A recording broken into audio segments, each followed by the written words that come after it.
Siz Mine Amine Gülşe kendi isteğinizle Sayın Mesut Özil'le evlenmeyi kabul ediyor musunuz?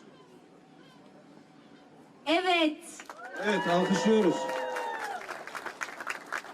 Damadımıza soruyoruz. Sayın Mesut Özil kendi isteğinizle Mine Amine Gülşe hanımefendiyi evlenmeyi kabul ediyor musunuz?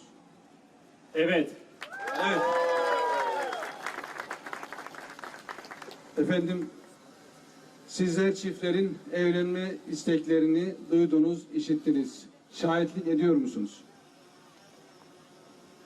Şahit oldum. Allah'tan mutluluklar diliyorum.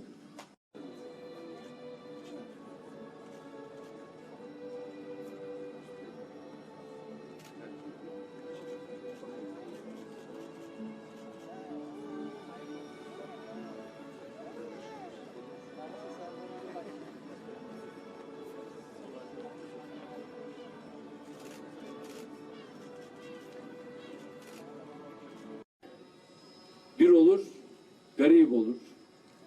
İki olur, rakip olur. Üç olur, denge olur. Dört olur, bereket olur. Gerisi Allah kerim.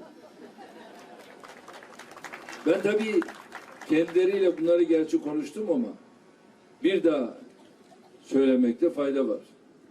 Aile cüzdanını da Mesut Amine'ye verelim ki aradığın zaman rahat bulursun. Hayırlı olsun inşallah.